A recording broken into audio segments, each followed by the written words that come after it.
झक्कास हवा केबिन पे चिल्ला रही थी। ऐसा लग रहा था जैसे पूरी दुनिया ही हिल रही हो। पुरानी लकड़ी चरमरा रही थी, रात के खिलाफ एक आह की तरह। हर दरार और हर कोना जैसे अपनी कहानी सुना रहा हो। बारिश खिड़कियों पे पागलों की तरह बेतरतीब ताल में बरस रही थी। हर बूंद जैसे एक नई धुन बजा रही हो। अंदर परछाई आग की लौ के साथ नाच रही थीं। वो परछाई जैसे किसी पुराने नृत्य की याद दिला रही थी। जॉन चूल्हे के पास बैठा था, कंबल ओढ़े हुए। उसकी आंखों में एक गहरी सोच थी।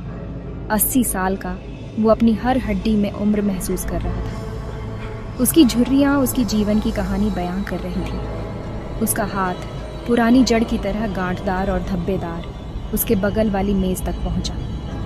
हर हरकत में एक धीमी लेकिन निश्चितता थी। वहां एक रिवॉल्वर पड़ा था। ठंडा धातु आग की रोशनी में चमक रहा था। वो चमक जैसे किसी पुराने रहस्य की तरह थी। वो डरा हुआ नहीं था। उसकी आंखों में एक अजीब सी शांति थी। तूफान से नहीं, उस बंदूक से नहीं। दोनों ही उसके लिए अब सिर्फ प्रतीक थे। वो दोनों कुदरत की ताकतें थीं, अपने अपने तरीके से अटल, जैसे जीवन और मृत्यु के दो पहलू।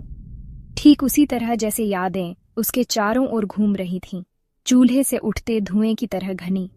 हर याद एक धुएं की लकीर की तरह उसके जीवन के पन्नों को पलट रही थी। धातु उसकी कनपटी से लगकर ठंडी थी। उसकी उंगलियां कांप रही थीं, लेकिन उसने खुद को स्थिर रखा। उसने अपनी आंखें बंद कर लीं, एक गहरी सांस ली, जैसे कि यह उसकी आखिरी हो।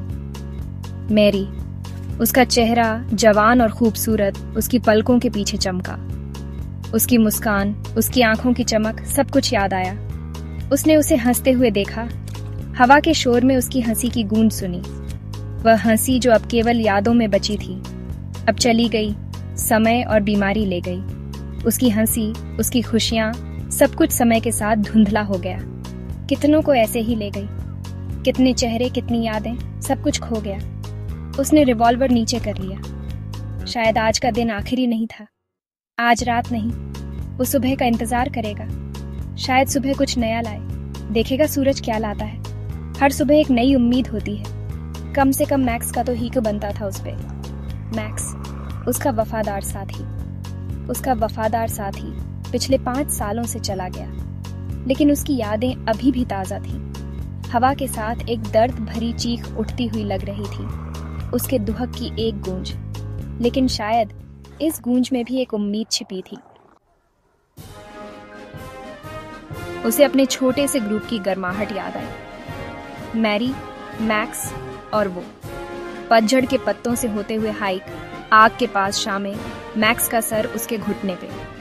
सबसे साधारण यादें भी एक दर्द भरी खुशी से भरी थीं। दोस्त भी, समय के साथ उनके चेहरे धुंधले पड़ गए। वो लगभग उनकी हंसी सुन सकता था, साझा कैंपफायर से लकड़ी के धुएं को सूंघ सकता था। अब चले गए, हवा में पत्तों की तरह बिखर गए। सिर्फ जॉन बचा था, तूफान के खिलाफ एक अकेला बनियन। लेकिन आज रात उसे एक अजीब सी शांति महसूस हुई।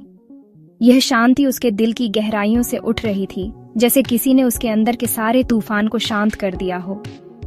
तूफान भड़का, उसके अंदर के उथल पुथल को दर्शाता हुआ। बाहर बिजली चमक रही थी और बारिश की बूंदें खिड़की पर थपथपा रही थीं।